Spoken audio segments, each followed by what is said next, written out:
시간이 되었습니다. 우리 다 같이 묵도하심으로 2월 17일 월요일 새벽 하나님 앞에 예배드립니다. 은혜로우신 우리 주 하나님, 오늘도 우리가 주님 앞에 모여 예배합니다. 하나님을 간절히 찾는 자들이 하나님을 만날 것이라 말씀하셨사오니 우리 마음 가운데 간절한 마음들을 허락하여 주시고, 오늘도 거저 돌아가는 자들 아니라 하나님 만나고 하나님으로 큰 위로를 얻고 돌아가는 귀한 시간 되도록 역사하여 주옵소서. 예수님 이름으로 간절히 기도드리옵나이다. 아멘. 사도신경 함께 고백드립니다. 전능하사 천지를 하나님 아버지를 내가 믿사오며 그 외아들 우리 주 예수 그리스도를 믿사오니 이는 성령으로 잉태하사 동정녀 마리아에게 나시고 본디오 빌라도에게 고난을 받으사 십자가에 못 박혀 죽으시고 장사한 지 사흘 만에 죽은 자 가운데서 다시 살아나시며 하늘에 오르사 전능하신 하나님 우편에 앉아 계시다가 저리로서 산 자와 죽은 자를 심판하러 오시리라. 성령을 믿사오며 거룩한 공예와 성도가 서로 교통하는 것과 죄를 사하여 주시는 것과 몸이 다시 사는 것과 영원히 사는 것을 믿사옵나이다. 아멘. 자, 우리 찬송가 442장 우리 함께 찬송하겠습니다. 저 장미꽃 위에 이슬 아직 맺혀 있는 그때에 귀에 은은히 소리 들리니 주 음성 분명하다. 찬송합니다. 저 장미꽃 위에 이슬 아직 맺혀 있는 그때에 귀에 은은히 소리 들리니 주 음성 분명하다. 주님 나와 동행을 하면서 나를 친구 삼으셨네. 우리 서로 받은 그 기쁨은 알 사람이었도다.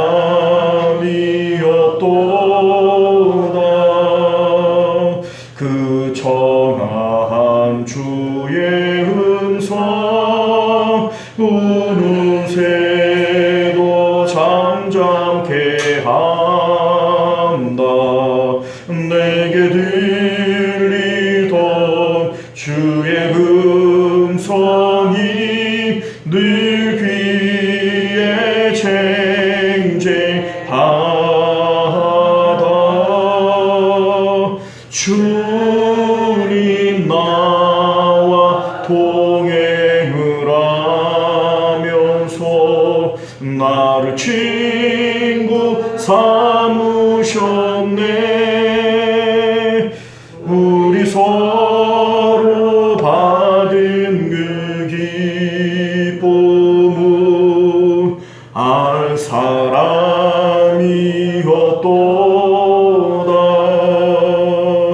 밤 깊도록 동산 안에 우리와 함께 있으려 하나 괴로운 세상에 할 일 많아서 날 가라 명하신다. 주님 나와 동행을 하면서 나를 친구 삼으셨네. 우리 서로 받은 그 기쁨은 알 사람이었도다.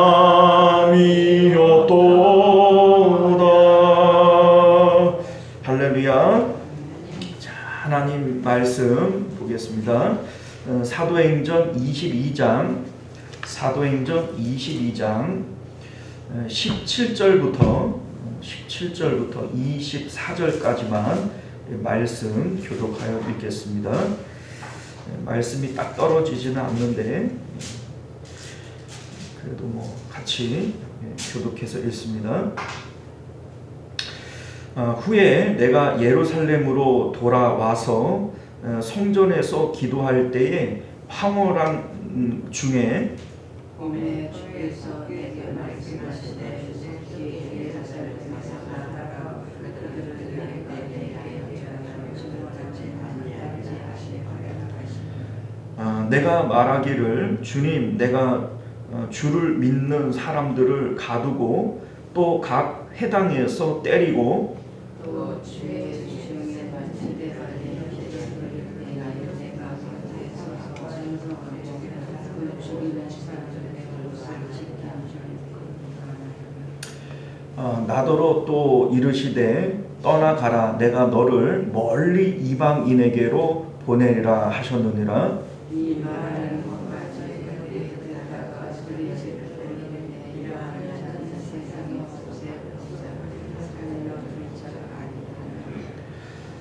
떠들며 옷을 벗어던지고 티끌을 공중에 날리니 그들이 무슨 일로 그에 대하여 떠드는지 알고자 하여 책찍질하며 신문하라 한데. 자, 함께 기도하겠습니다. 은혜로우신 우리 주 하나님, 오늘도 이 새벽 하나님의 말씀 앞에 정직한 마음으로 서게 하시고 이 말씀이 살았고 운동력이 있어 우리의 상한 심령을 회복시키시고 또 우리 마음을 고치시는 놀라운 역사가 있도록 은혜 베풀어 주옵소서. 예수님 이름으로 기도드리옵나이다. 아멘. 자, 오늘 우리는 함께 읽은 본문의 말씀을 중심으로 하나님 목격자를 대하는 세상의 반응이라고 하는 제목으로 하나님 말씀 함께 나누도록 하겠습니다. 하나님 목격자를 대하는 세상의 반응. 철학을 공부하시는 분들에게는 너무나도 유명한 플라톤의 동굴의 비유라고 하는 것이 있습니다. 플라톤이라고 하는 분은 서양 철학사에 있어서 체계를 세우신 그런 중요한 몇 안 되는 철학자 중에 한 분이에요. 아주 유명하신 분인데 이제 플라톤의 사상은 기독교 세계관하고도 아주 매우 흡사합니다. 그렇기 때문에 신학교를 가게 되어지면 이제 철학을 배울 때 이 플라톤에 대한 이 사상들은 같이 좀 배우는 이제 경향들이 좀 있습니다. 자, 그런데 이 플라톤이라고 하는 분은 우리가 살고 있는 이 현실 세계 말고 또 다른 세계인 이데아라고 하는 세계가 있다. 우리 이제 알고 있는 대로 우리 이제 현실 세계가 있고 영적 세계가 있고 우리 그래 알고 있지 않습니까? 플라톤은 기독교인이 아닌데도 이러한 사상을 갖고 있는 거예요. 그리고 이 두 세계가 있다라고 하는 것을 이제 드러내기를 위해서 만든 이제 예화가 동굴의 비유라고 하는 겁니다. 자, 동굴의 비유의 내용은 이렇습니다. 사람들이 동굴 속에 갇혀 있어요. 그리고 이 사람들은 사지가 묶인 채로 뒤를 돌아보지 못하도록 앞만 보도록 몸이 고정되어져 있습니다. 자, 그리고 이 사람들 뒤에는 횃불이 있고 사람들이 보지 못하도록 담이 쳐져 있어요. 그리고 그 횃불 앞에 어떤 사람들이 사람도 지나가고 동물도 지나감으로써 그림자를 만들어 줍니다. 자, 그러면 꽁꽁 묶여 있는 사람들은 오직 무엇만 봐요? 그림자만 보는 거예요. 그런데 이 사람들은 태어나면서부터 그러한 상태로 묶여 있었기 때문에 자기들이 보고 있는 그 그림자들이 이게 그림자인 줄을 모르고 이게 진짜인 줄 알고 살아가는 것이죠. 자, 그런데 어느 날 한 사람이 쇠사슬에서 풀려서 동굴 밖을 나가보게 되었습니다. 처음 태양 아래에 서게 되어지니까 눈이 부셔서 아무것도 못 보겠죠. 그런데 서서히 눈이 떠지면서 사람도 보고 나무도 보고 하늘의 별이나 이제 달이나 심지어는 태양까지도 보게 될 거예요. 그러다가 이제 이 사람은 야, 이게 진짜구나 라고 하는 것을 깨닫게 되어집니다. 지금까지 동굴 안에서 자기가 보았던 것들은 다 그림자였고 가짜였다라는 것을 거기서 깨닫게 되어지는 거예요. 이 사람이 다시 동굴로 돌아와서 묶여있는 사람들을 풀어주며 이렇게 얘기를 하는 거예요. 내가 동굴 밖을 나가봤더니 진짜는 바깥에 있더라. 우리가 지금 보고 있는 것들은 다 가짜더라. 이런 얘기를 하는 겁니다. 자, 그러면 동굴 안에 있는 사람들이 이 말을 믿을까요? 처음에는 안 믿겠죠. 이거를 안 믿어요. 당연히 안 믿을 수밖에 없겠죠. 이렇게 눈앞에 이제 실질적으로 이 눈앞에 있는데 이게 어떻게 가짜일 수 있냐? 내가 이거를 어릴 때부터 봐왔는데 이게 어떻게 가짜일 수 있냐? 이거를 안 믿는 거예요. 그리고 이 이제 동굴 밖을 나갔다 온 사람을 비웃고 비아냥거리는 겁니다. 이 미친 소리를 한다고 그런 게 어디 있느냐고 이렇게 부정을 하는 거죠. 그리고 이 사람들은 동굴 안에서만 생활했기 때문에 동굴만이 안전하다라고 느끼는 거예요. 그러니 바깥으로 나가자고 하는 이 사람을 위험한 사람으로 인식을 하게 되어지고 이 사람을 핍박하고 심지어는 이 사람을 이제 아프게 하는 이러한 일들이 생겨날 수 있게 되어지는 거죠.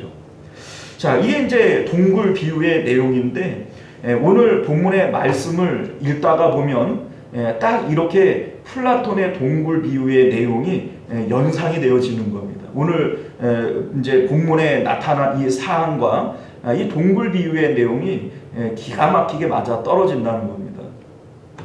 자, 여러분들 오늘 본문의 내용은 이래요. 우리 이제 앞서 21장에서 사도 바울이 3차 전도 여행을 마치고 예루살렘에 당도하게 되어집니다. 예루살렘에 올라가려고 할 때 성령께서 사도 바울과 또 여러 이제 예언자들의 입을 통해서 예루살렘에 올라가게 되어질 때 결박을 당하고 환난을 당하게 될 것이다 라고 하는 내용을 알려주시죠. 그럼에도 불구하고 사도 바울은 이 복음을 위해서라면 내가 결박당하는 것뿐만 아니라 죽는 것까지라도 내가 각오했다, 이러한 내용을 말씀하는 것을 보게 됩니다. 자, 그런데 아니나 다를까 예루살렘에 올라왔더니 바울이 전도했던 외국의 이 유대인들이 예루살렘에 올라와서 사도 바울에 대한 흉흉한 소문을 전했던 거예요. 그 흉흉한 소문들의 내용이 뭐냐면 21절을 보면 21장 21절을 보면요, 내가 이방에 있는 모든 유대인을 가르치되 모세를 배반하고 아들들에게 할례를 행하지 말고 또 관습을 지키지 말라 한다 함을 그들이 들었도다, 이렇게 얘기를 하는 겁니다. 자, 이게 한마디로 모세를 배반한다라고 하는 것은 모세가 전해준 율법을 배반했다, 이런 의미가 되고요. 할례를 행하지 말라라고 하는 것은 할례를 부정했다라고 하는 것을 얘기를 하는 겁니다. 유대인들에게 있어서 가장 귀중하게 여기는 것이 있다면 바로 할례와 율법이에요. 그런데 이것을 부정했다라고 하는 이유를 통해서 이 사도 바울에 대하여 탐탁지 않게 여기고 적대감을 가지고 있다라고 하는 겁니다. 외국에서 믿지 않는 유대인들이 그렇게 얘기를 하는 것은 그럴 수 있다라고 여겨도 이제 야고보 사도를 통해서 전해오는 소식은 예루살렘 안에도 수만 명의 믿는 유대인들이 있는데 그들조차도 율법을 잘 지키는 사람들이기 때문에 사도 바울에 대하여 적대감을 가지고 있다라고 하는 소식을 전해주는 겁니다. 그래서 그들의 반감을 위로하기 위해서 나시린의 규정을 지키고 서원하고 있는 그들의 머리 깎는 비용을 대신 대여짐으로 말미암아, 야, 나 바울은 율법을 부정하는 사람이 아니다. 내가 나시림의 규정을 지키는 사람들을 후원하고 있지 않느냐, 이러한 모습을 보여주자는 거예요. 자, 그런데 그러한 노력에도 불구하고 일어날 일은 반드시 일어나는 것처럼 이제 사도 바울이 성전에서 나올 때 에베소 사람 드라비모가 그와 함께 있는 것을 보고 사도 바울이 이방인을 성전에 끌어들였다, 이렇게 오해하게 되어집니다. 사도 바울이 이제 그를 성전에 데리고 들어간 것은 아닌데 성전 앞에서 그를 봤기 때문에 성전에 이에 분명히 끌어들였구나, 이렇게 이제 오해를 하는 거예요. 그 일을 통해서 유대인들이 이제 사람들을 선동하고 이렇게 해서 바울을 끌어내어 돌로 치려고 하는 겁니다. 이러한 가운데 천부장이 출동을 하게 되어지고 그에 의해서 체포가 되어지는 상태가 됩니다. 자, 이 가운데 사도 바울이 이제 천부장에게 허락을 얻어서 그 모여 있는 유대인들에게 자기의 간증을 전해요. 나도 원래 이런 사람이었는데, 뭐 이런 얘기죠. 이러한 간증을 전하는 내용이 오늘 22장에 나오는 본문의 내용이 되어지는 겁니다. 자, 오늘 본문의 내용을 보면요, 우리 3절부터 한번 볼까요? 나는 유대인으로 길리기아 다소에서 났고 이 성에서 자라 가말리엘의 문화에서 우리 조상들의 율법의 엄한 교훈을 받았고 오늘 너희 모든 사람처럼 하나님께 대하여 열심히 있는 자라, 이렇게 말을 시작을 합니다. 자, 이 말씀의 내용은 소위 간증이죠. 나는 길리기아 다소에서 났고 나의 태어난 곳은 어디고 나는 가말리아 문화에서 조상의 엄한 율법의 교훈을 받았고 나도 유대인으로서 율법을 받았고 또 교육을 받았고 뭐 바리새인이고 뭐 이러한 내용들을 쭉 얘기를 하기 시작을 하는 겁니다. 심지어는 나는 그 바리새인으로서 율법을 사랑하는 마음이 특심해서 기독교인들을 많이 잡아 해치는 이러한 일들도 했다라고 하는 것을 쭉 이어가고 있어요. 그러다가 자신이 다메섹 도상에서 예수님을 만난 사건과 그리고 이제 성전에서 기도할 때 하나님으로부터 이방인의 선교사로 세움을 받는 이러한 내용까지 이렇게 간증하게 되어집니다. 자, 그런데 이런 이제 간증이 끝날 쯤 되어져서 22절을 보게 되어지면 이 말하는 것까지 그들이 듣다가, 자, 이 말하는 것까지 듣다가가 어디예요? 예수님을 만난 사건과 예수님으로부터 이방인에게로 보냄을 받았다, 이 사명을 맡는 부분까지 얘기를 듣고 난 다음에 이들이 소리를 지르면서 이러한 자는 세상에서 없애버리자, 살려둘 자가 아니라 이렇게 난동을 부리게 되어집니다. 그러니까 바울에 대한 살이가 아주 그냥 있게 되어져서 당장이라도 죽이려고 하는 이러한 살이를 지금 바울에게 보이고 있는 것이죠. 자, 그럼 우리가 사실 말씀의 내용을 쭉 읽다가 보면 상당히 은혜스럽고 이 내용들 가운데 거짓이 하나도 없고 우리는 이제 이 말씀을 들을 때 사도 바울의 이 간증이 참 감동을 주고 또 뭡니까 우리 마음 가운데 상당히 그 뭡니까 은혜가 있잖아요. 자, 그런데 유대인들은 이 내용을 들을 때 왜 이렇게 살기등등해져 가지고 살려둘 가치가 없는 인간이다, 당장 죽여버려야 된다, 이렇게 얘기를 하는 걸까? 우리 이런 생각이 들지 않습니까? 자, 여러분들 유대인들이 왜 사도 바울에 대해서 이렇게 경노하면서 반드시 죽어야 될 자다 이렇게 여기는 것일까? 우리가 이것을 좀 생각을 해봐야 된다는 거예요. 자, 유대인들에게 있어서 지금 하나님을 만났다라고 하는 이 내용이 마음에 들질 않는 거예요. 자, 무슨 얘기냐면 지금 유대인들에게 있어서 하나님은 만날 수 있는 대상이 아닌 겁니다.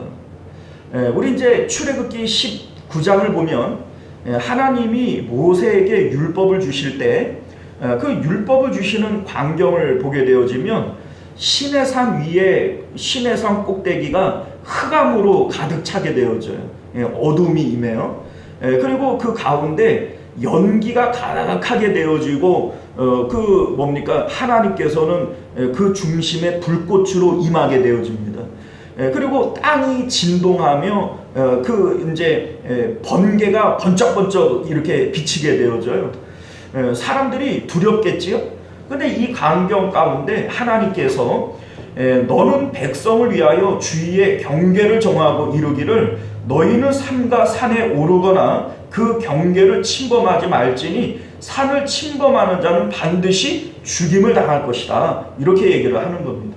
자, 그러니 이스라엘 백성들에게 있어서 하나님은 두려우신 분이고 가까이 갈 수 없는 분이고 하나님은 만날 수 없는 분이 되어지는 거예요. 여러분들 아시다시피 이사야서를 보게 되어지면 이사야가 성전에서 하나님을 보게 되어지잖아요. 그때 이사야가 뭐라고 얘기해요? 나여 망하게 되었도다. 내가 죄인으로서 죄 가운데 거하면서 만군의 하나님을 만났으니 이제 나는 죽은 거 아니냐. 이렇게 얘기를 하는 것을 보게 되어집니다. 자, 그런데 이사야 안 죽었단 말이에요. 자, 하나님께서 이렇게 말씀하시는 것은 죄가 있는 상태에서 하나님을 만날 때 죽게 되어진다라고 하는 말의 의미인 것이지 너희가 하나님 만날 수 없고 하나님 만날 생각을 말아라 라고 하시는 말씀은 아니었다라고 하는 것을 우리는 알게 되어지는 거죠. 그럼에도 불구하고 이스라엘 백성들에게 있어서 하나님은 언감생심 만날 수 있는 분이 아니라는 겁니다. 자, 그런데 그럼에도 불구하고 이들에게 율법과 이 할례는 어떤 의미를 가지는가? 율법과 할례는 자신들이 하나님의 선민으로서 가질 수 있는 정체성인 거예요. 할례를 통해서 또 율법을 지킴으로써 내가 하나님 안에 있다, 우리는 선민들이다 라고 하는 정체성을 통하여 마음의 안정감을 가질 수 있는 것이 율법과 할례라고 하는 겁니다. 자, 그런데 지금 바울이 전하는 이 내용 가운데 뭐가 그렇게 발작 버튼을 눌렀던 걸까? 이게 뭐냐면 먼저는 예수님이 지금 빛으로 나타나심으로써 하나님의 아들이신 것이 증명이 되어진 거예요. 이제 빛으로 나타나심으로 하나님의 아들인 게 아니라 이미 하나님의 아들이셨는데 빛으로 나타나심으로써 그것이 증명이 되어진 것이죠. 자, 그러니 지금 사도 바울은 누구를 만난 거예요? 하나님을 만난 거예요. 만날 수 없다라고 생각했던 그 하나님을 사도 바울은 나는 만났다라고 지금 증언을 하고 있는 겁니다.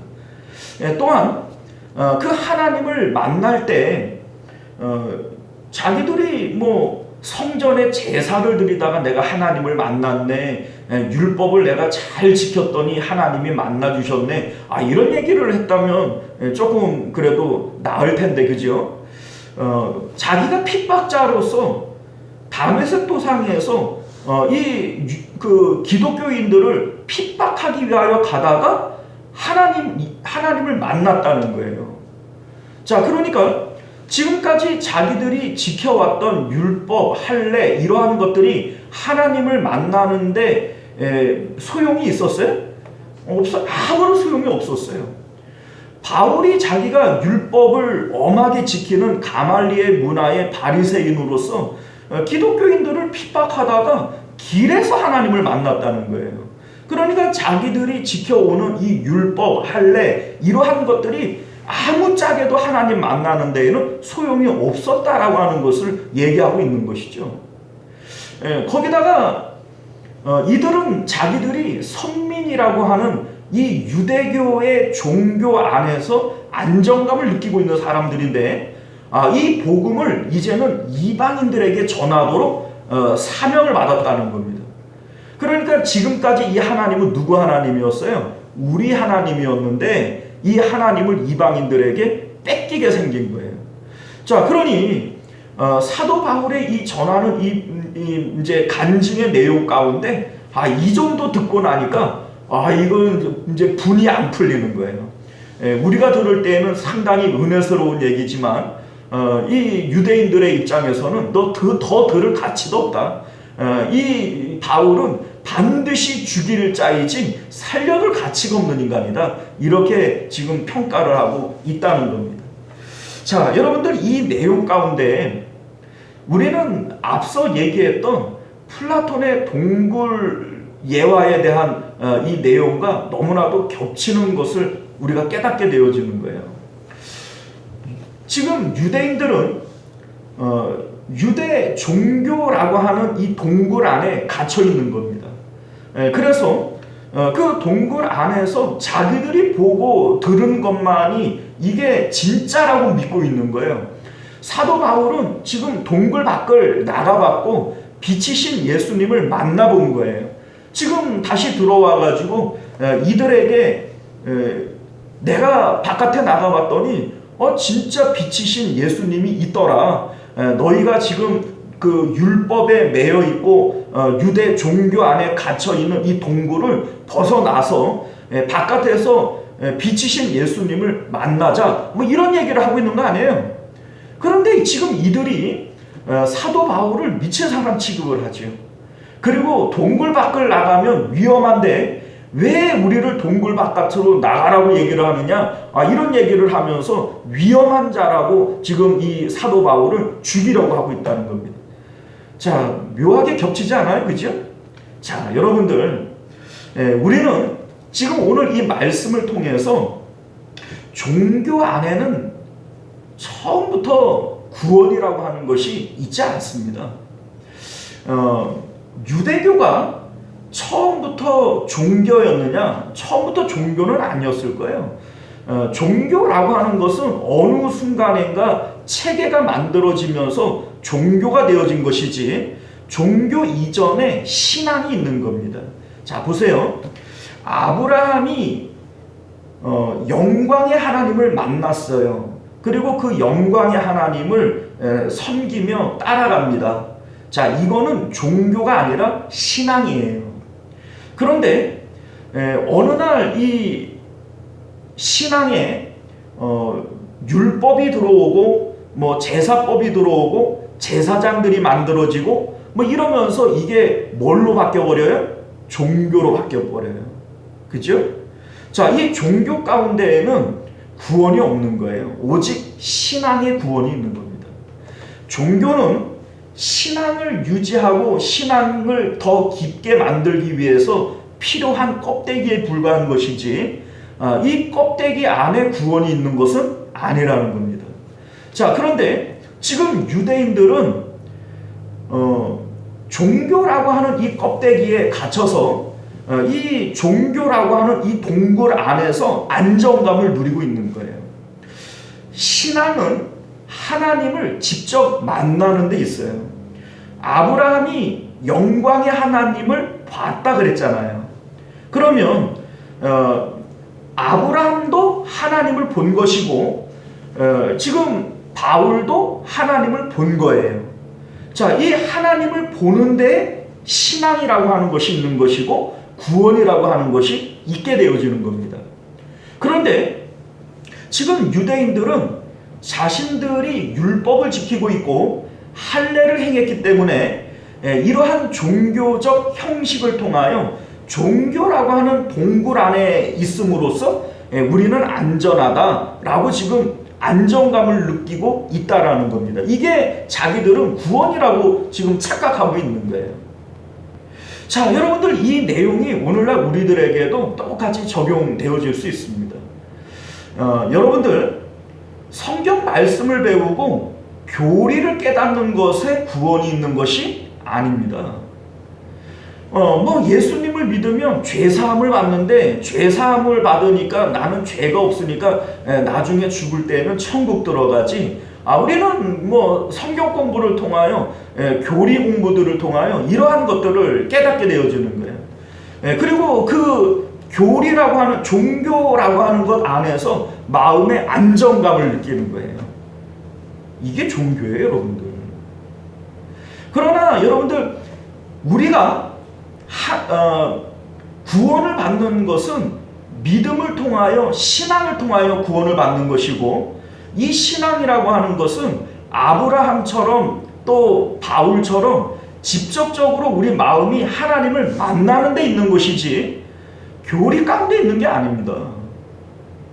지금 유대인들이 왜 사도 바울을 죽이려고 해요? 사도 바울은 하나님 만났다는 거예요. 그런데 지금 이 사도 바울이 말하고 있는 것은 유대 종교의 껍질을 지금 깨고 있는 겁니다. 동굴 밖을 나와야 돼. 내가 동굴 밖을 나가봤더니 진짜 하나님이 계셔. 그 하나님을 만나야 돼. 이런 얘기를 하니까 사도 바울을 죽일 자라고 얘기를 하고 있는 거예요. 자, 여러분들 오늘날 우리들도 역시 마찬가지입니다. 종교 안에 갇혀 있어서는 안 돼요. 교리에 구원이 있는 게 아닙니다.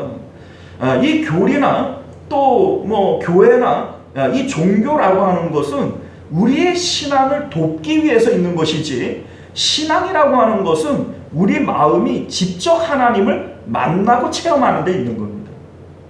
오늘 내가 마음 가운데 하나님을 만나고 하나님을 만난 경험이 없다면 이론적으로 뭐 교리적으로 많이 하는 게 무슨 의미가 있나요? 아니요. 그런데 우리가 그 교리 가운데 자꾸 숨으려고 그러는 거예요.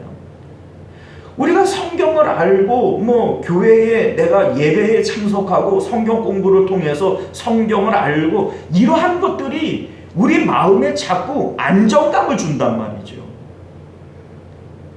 여기에 안주하면 안 되는 거예요, 여러분들. 지금 내 마음이 하나님을 만나야 되는 겁니다. 동굴 바깥에 하나님이 계신 거예요. 우리가 알고 있는 이 교리라고 하는 것 바깥에 실질적으로 하나님을 만나는 역사가 있어야 되는 거예요. 그거 없이는 우리가 구원받은 것이 아니다 라고 하는 것을 깨달아 하실 수 있기를 바랍니다. 유대인들이 종교라고 하는 이 동굴 안에 자꾸 갇혀있고 나가려고 하질 않아요. 오늘날 우리들도 그러한 모습으로 자꾸 교리 안에 숨으려고 하고 교회의 어떤 그 형식이나 행사 안에 자꾸 숨으려고 그래요. 여기서 우리가 진짜 복음이 무엇인지를 깨닫고 바울과 같이 하나님을 만나는 일이 있기를 주님 이름으로 축원드립니다. 기도하겠습니다.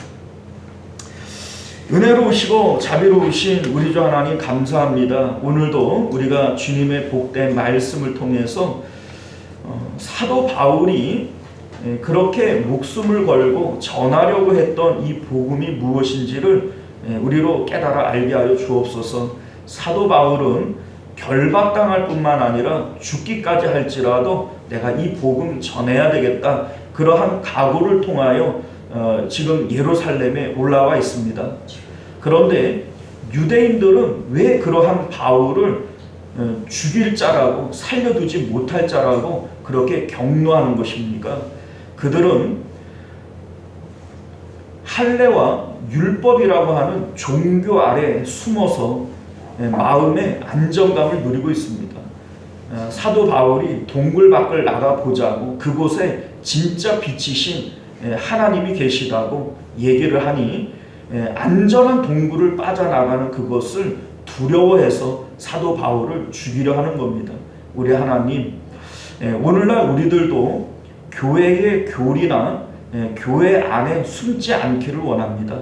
교회도 교리도 성경 공부도 우리가 실질적으로 하나님을 만나기 위해서 필요한 것이지 그러한 것들을 통해서 하나님을 만나지를 못한다면 그게 무슨 의미가 있겠습니까? 할례도 또 율법도 하나님을 만나기 위해서 필요한 것이지 그것 자체가 우리에게 안정감을 주는 것이 아닌 것을 우리로 깨달아 알게 하여 주옵소서. 거룩하신 우리 주 예수님 이름으로 간절히 기도드리옵나이다. 아멘. 주기도문으로 예배를 마치겠습니다. 하늘에 계신 우리 아버지여, 이름이 거룩히 여김을 받으시오며 나라가 임하시오며 뜻이 하늘에서 이룬 것 같이 땅에서도 이루어지이다. 오늘 우리에게 일용할 양식을 주시옵고 우리가 우리에게 죄 지은 자를 사하여 준 것 같이 우리 죄를 사하여 주시옵고 우리를 시험에 들게 하지 마시옵고 다만 악에서 구하시옵소서. 나라와 권세와 영광의 아버지께 영원히 있사옵나이다. 아멘. 우리 함께 기도하실 때 먼저는 말씀을 기억하시며 기도하실 수 있기를 바랍니다. 우리가 신앙생활의 핵심은 하나님 만나는 거예요. 성경 공부도 교리도 또 교회의 예배도 기도도 그 어떤 것들도 하나님을 우리가 실제적으로 만나게 하기 위한 것들인 것이지 그 형식 안에 숨으면 안 됩니다. 자꾸 종교라고 하는 동굴 안에서 안정감을 누려서는 안 되는 겁니다. 실질적으로 하나님을 만나기를 힘쓰는 저희들 되게 하여 주옵소서. 기도하실 수 있기를 바라겠고요. 나라와 민족을 위해서, 가정과 자녀들을 위해서, 특별히 교회를 위해서 기도하실 때 부흥을 위해서 또 우리 한우들을 위해서 우리 함께 기도해 주시기를 부탁드립니다. 우리 주여 한번 외치고 기도하겠습니다. 주여, 은혜로우신 우리 주 하나님, 우리가 오늘도 주님 앞에 나와 예배합니다. 우리의 예배를